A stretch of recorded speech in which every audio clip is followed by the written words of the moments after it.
Stephen America, this is Symbolic. This is my second video response to your video entitled More on a Different Line. The first one I did talked about evolution. This one I want to talk about a statement you made regarding atheism because I think it's a very important. I think it's important. I think it's very interesting. You made the statement that atheists believe that life is hopeless. So I wanted to kind of explore that with you. I know you like to think outside the box, so I thought it'd be good to explore this, to explore hope, and in particular, religious hope. First of all, I'll let you know I was raised atheist. I'm from a family of atheists. I'm agnostic, but I'm pretty atheistic. But I feel no absence of hope in my life. But focusing down now on religious hope, what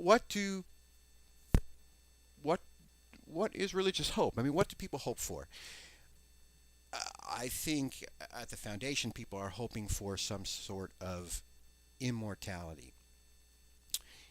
But is it a stagnant immortality? Um, let's take a look at some of the descriptions of life after death. Let's take heaven. What do you do in heaven? Let's say a Christian heaven. What activity is there? I mean, is there just the simple contemplation of the divine? Is that something to be hoped for? Isn't that stagnant? Isn't that really, Stephen, spiritual hedonism? Just to enjoy the presence of the divine, whatever the divine is. Where really is hope if there's no struggle, no adversity, no lack, no development, no learning? If we are simply in a static state of appreciation or worship, that's maybe pleasant, but what else is it? Is that something to hope for? I don't think so. Let's take a more physical type of afterlife. Let's take something more like the Muslim paradise. I don't know too much about it, but I assume it involves a garden and certain physical pleasures. Once again, it's a form of hedonism. It's perhaps it's more of a physical hedonism than, say, the Christian conception of heaven, but it's still hedonistic. Uh, so I really don't see. Well, then let's move more towards Hinduism. Hinduism, believes in reincarnation, and I can see there where we can have a series of life, where you're having the opportunity to learn, the opportunity to develop, the opportunity to come to grips with adversity and overcome adversity. So that's kind of attractive. Ultimately, in that religion, I believe you obtain you maybe fuse with the divine. Now, this is different than the Abrahamic religions. In the Abrahamic religions, you don't fuse with the divine. That's why I think you have to remain separate and simply contemplate it, which, as I say, is sort of a static state. But back to Hinduism, let's say you fuse with the divine. You're no longer yourself, are you? You cease to be simply an individual. So is that really a continuation? Is that really a personal immortality? I don't believe so. In Buddhism, you have the release of suffering. You have, in a sense, you have a sort of fusion with the divine once again, which means you cease to be an individual self. So, as I say, are either of these two things something to hope for? I don't think so.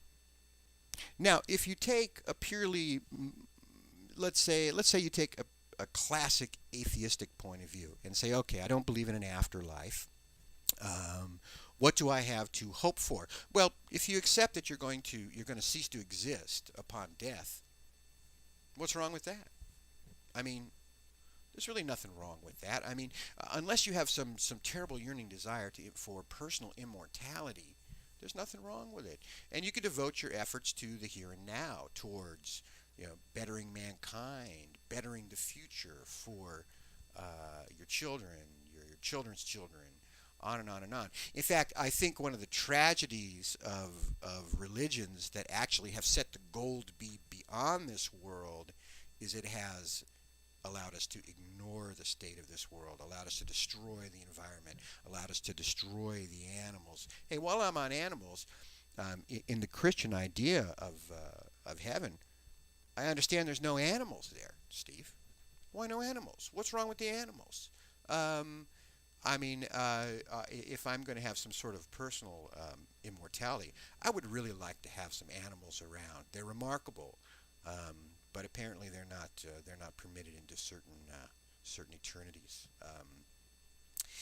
In any event, I think that this focus on the afterlife has really caused us to depreciate the value of the universe and depreciate the value of the future of the human race.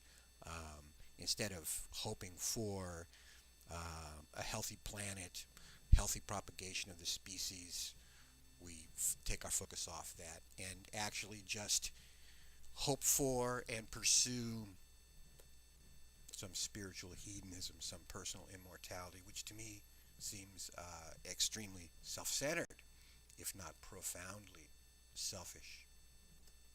So what do you hope for, Stephen? Outside the box. What are you hoping for?